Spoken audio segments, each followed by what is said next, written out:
November 21st, 2011 marked the burial of one of the most technologically advanced military airplanes to ever roam the skies.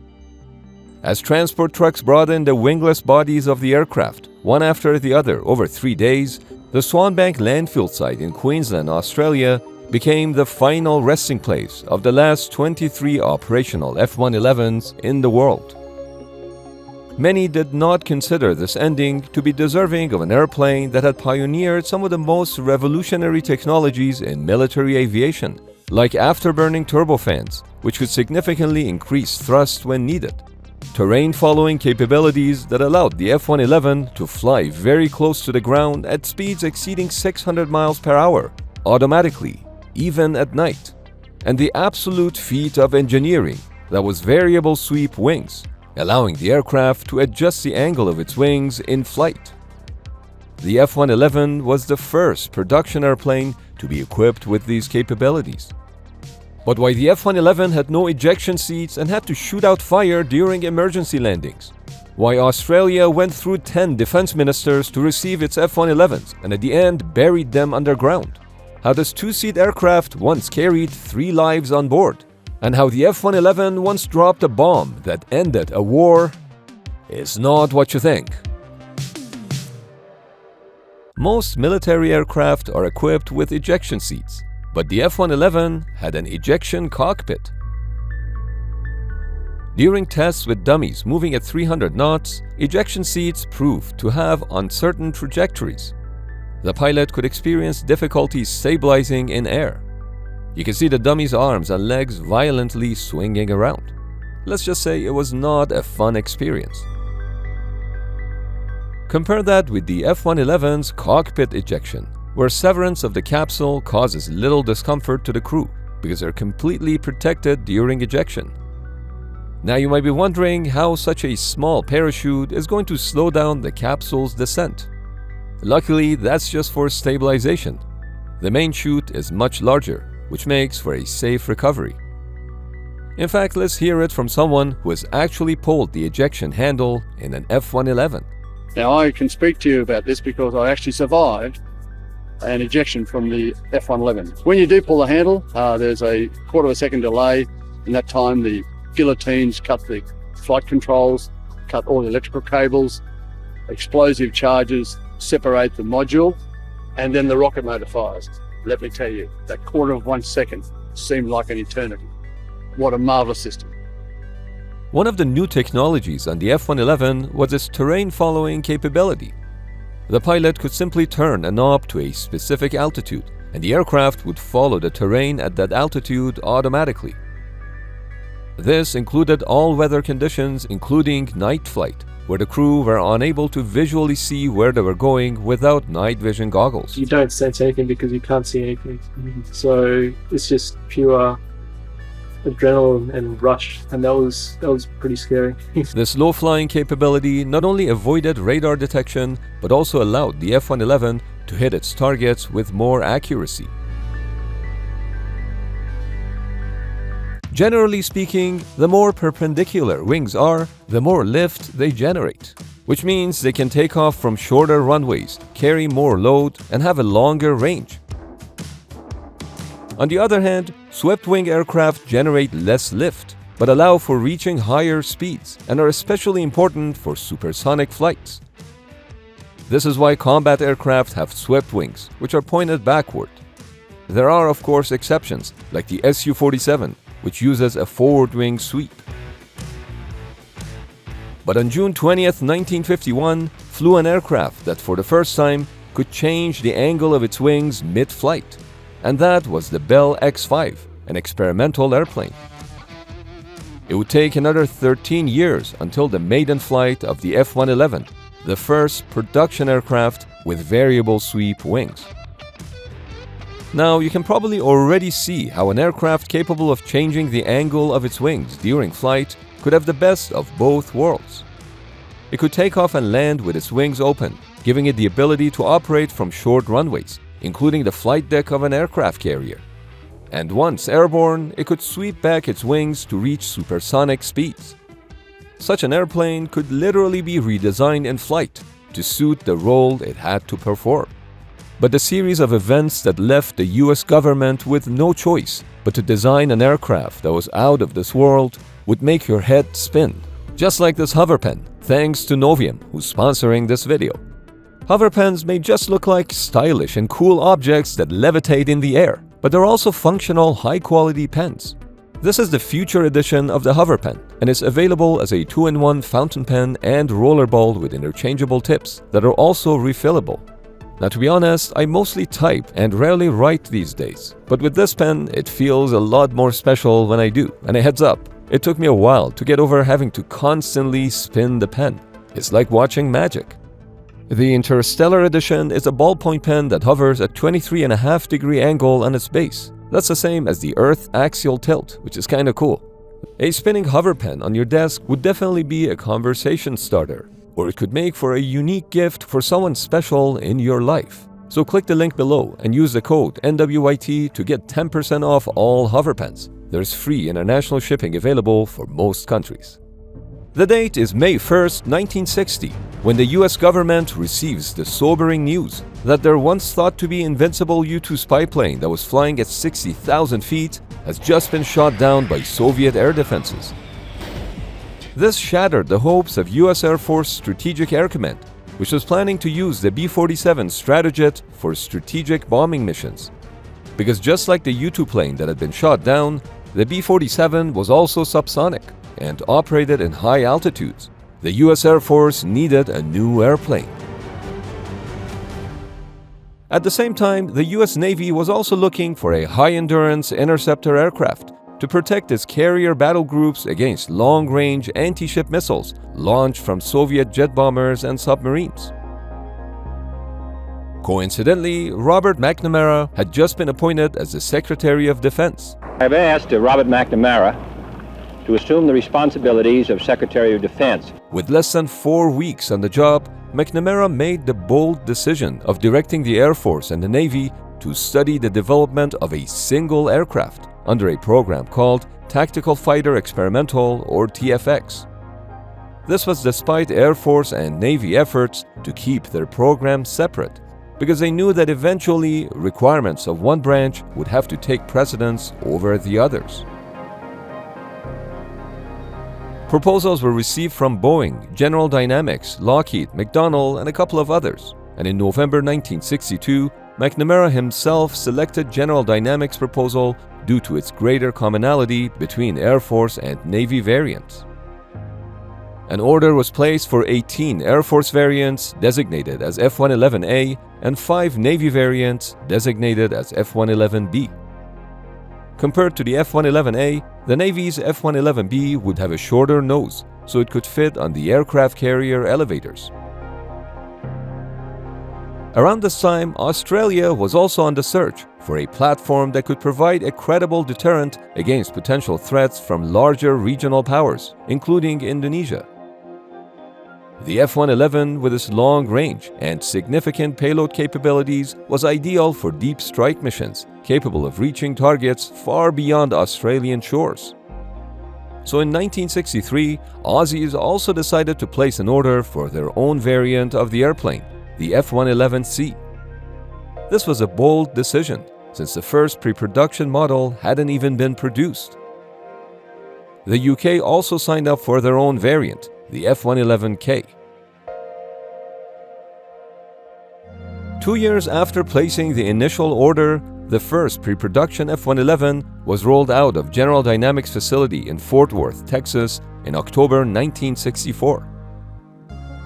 Hundreds rushed to see this beauty, and she was not shy to show the magical sweeping movement of her wings.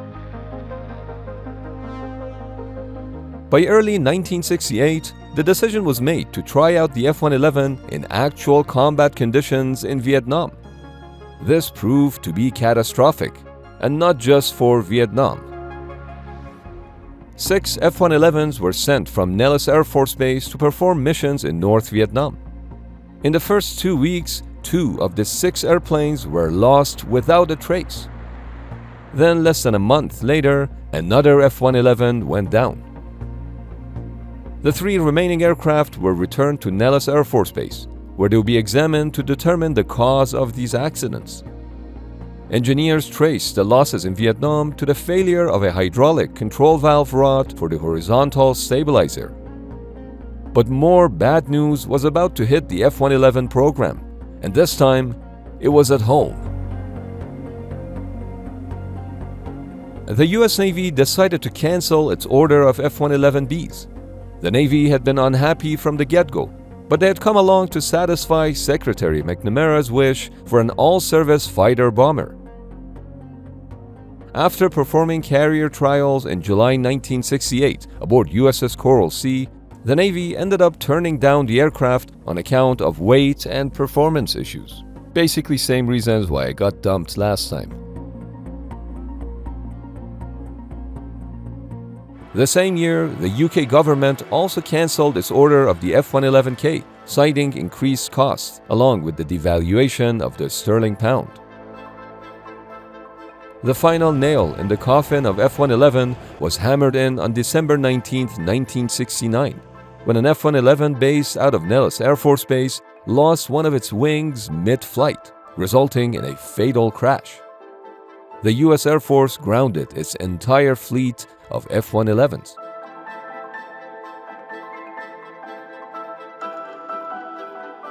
It was at this time that the Royal Australian Air Force actually received their first F-111C, and the first thing they did was to spray paint a kangaroo on it.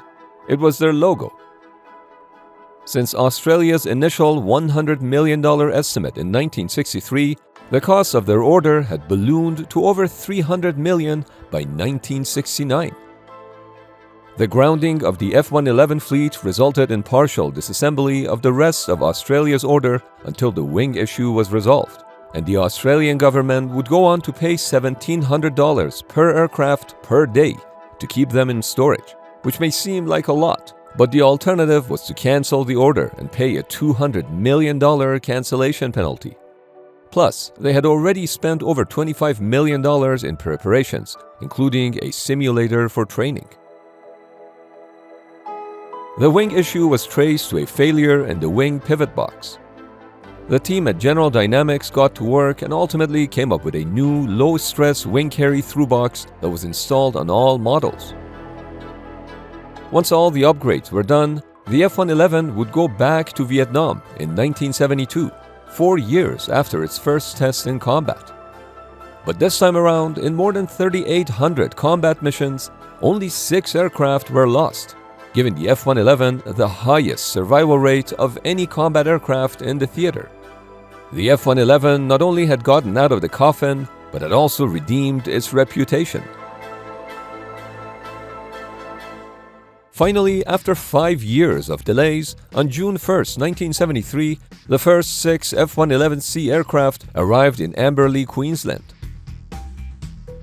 Since originally ordered, Australia had gone through 5 prime ministers and 10 defense ministers, last of which must have had a real crystal ball. And I'm sure that this aircraft will still be flying well into the 80s and beyond. And could he be any more right? Because the F-111 was totally worth the wait.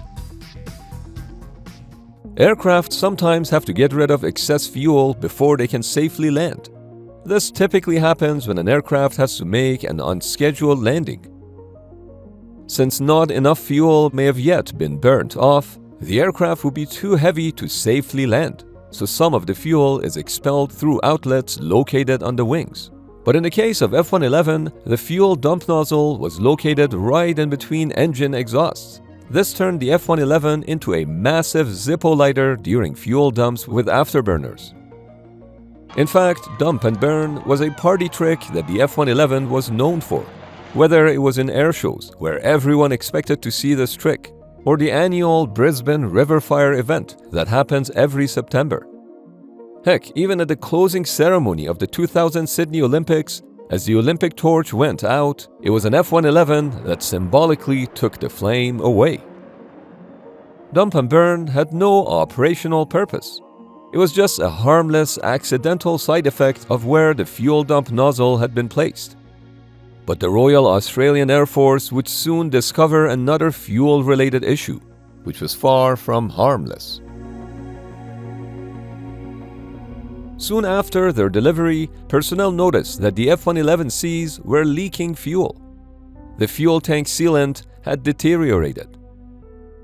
In 1977, a fleet-wide sealant removal and replacement program began. Over 23 years, hundreds of maintenance staff were required to work inside fuel tanks, a work practice that ultimately caused significant health problems and, tragically, deaths. A new multi-million-dollar study will further probe the health of thousands of workers who serviced F-111 jets. The Australian government would end up approving a multi-million-dollar budget for former F-111 fuel tank maintenance workers and their families. On February 14, 1986, an F-111 took off from Oklahoma with an unusual payload. A 46-year-old man named Richard Reinhardt was in dire need of a heart transplant, and lucky for him, a heart had come available in Oklahoma. The issue was that Richard was in Connecticut. A heart can only remain viable for about 4 hours before the transplant must be completed, which meant even a chartered flight couldn't get the heart to him in time. Lucky for him, someone contacted the Air Force. Within hours, an F-111 with the help of a KC-135 tanker came to his rescue, while a second F-111 accompanied them. They gave Richard a heart on Valentine's Day, delivered at supersonic speed. But aside from the human heart payload, this aircraft could carry a multitude of armament, from air-to-air and air-to-surface missiles to a variety of free-fall bombs. But in low-level bombing, it was possible that an aircraft could sustain damage from the blast and fragmentation effects of its own munitions. This is why the F-111 used a variation of Mark 82 called Snake Eye, with a 4-bladed tail unit that sprang open after the bomb was released. The fins would increase drag to slow down its descent, so the aircraft could safely pass over the target before the bombs would hit. But in 1982, a revolutionary targeting pod was introduced, one that transformed the F-111 from a dumb bomber into a laser-guided assassin. Pave Tack was a targeting system that featured a forward-looking infrared sensor, optical camera, and a laser rangefinder. It was a fairly large system, weighing some 1,385 pounds and measuring almost 14 feet in length. Pave Tack was placed on a carriage that could rotate out of the weapons bay when needed and retracted back in when not in use. This pod enabled the F-111 to designate targets, drop laser-guided bombs, and then turn away. A few seconds prior to impact, a laser was activated to guide the bomb toward the target. In the 1990s, Australia's F-111Cs were also upgraded with the Pave Tack. The strike capability of the F-111Cs proved to be highly successful for Australia. Now, they did have some close calls here and there, like a wheels-up tailhook landing at Amberley. The aircraft never actually saw combat, although in 2006, it did destroy a North Korean cargo ship called Pongsu. This ship had been caught smuggling large amounts of heroin into Australia, and after confiscation, it was bombed by F-111s to show that Australian authorities would take all measures necessary to stop illegal drug importation. Australians also fitted some of their F-111s with camera equipment for reconnaissance. Designated as RF-111C, the aircraft would take aerial photos that would provide intelligence for their missions. Americans also developed several specialized models, including the FB-111 strategic bomber that could deliver nuclear bombs, and the EF-111 for electronic warfare, which was distinguishable by the receiver pod on its tail fin. By the way, in Australia, the F-111s were nicknamed the Pig, while in the US, they were called Aardvark, which literally translated to Earth Pig in Afrikaans. These names were inspired by the airplane's long nose and its terrain-following capability, and it was quite fitting, because the F-111 was a total maintenance hog. Typical day-to-day maintenance was handled by the Air Force personnel, but deeper maintenance was handled by contractors, and that's where the panels would be opened up so technicians could inspect the components and determine if anything needed to be replaced. This also included major tasks, anything from engine overhauls to performing oil analysis and vibration analysis. The F-111s lived long enough to even require a colonoscopy. That looks healthy to me.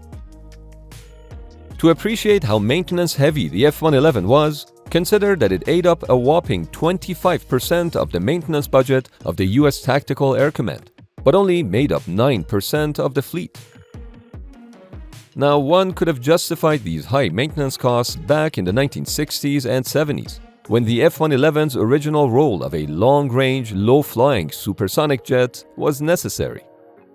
But the introduction of the targeting pod in the 1980s, followed by other precision-guided munitions, meant that the F-111 no longer needed to do low-level, high-speed missions to drop bombs. It could accurately hit its targets from higher altitudes, and because of that, it also no longer had to carry a large volume of dumb bombs. In the early 1990s, during Operation Desert Storm, the F-111 performed quite well during precision strike missions. But so did the cheaper and simpler F-15E Strike Eagle. Plus, with the introduction of conformal fuel tanks, the F-15E could match the internal fuel load of the F-111. This is while in the mid-1980s, the supersonic FB-111's strategic bomber role was taken over by the more capable B-1B Lancer, which also had variable sweep wings. With no good reason left to keep the Aardvark operational, by 1998, the US Air Force had retired all variants of F-111. The Royal Australian Air Force would go on to operate its fleet for another 12 years. Following their retirement, 13 of the surviving aircraft were preserved in aviation museums and Air Force bases, while the remaining 23 were buried in the landfill in 2011. Many were upset with the decision to bury these iconic airplanes, but the Australian military had previously made an arrangement with the US government to securely dispose of the F-111s. The fuselage was constructed out of panels that were bonded with asbestos, a toxic material that was commonly used for its heat-resistant properties. This made recycling quite a costly option, and so the airframes were buried instead. The F-111 has inspired an entire generation of aircraft with variable sweep wings, including the Italian-British-German designed Tornado, the Soviet MiG-23, Su-22, Tu-22, Tu-160, the American B-1 Lancer, as well as the F-14 Tomcat, which in fact is what the US Navy ended up procuring after canceling their F-111B variant.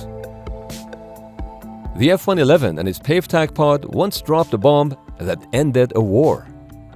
We have a fascinating video just on this topic, and you can watch it right here. Click the link below and check out these fun and functional Hoverpens, and get 10% off all Hoverpens using the code NWIT with free international shipping for most countries.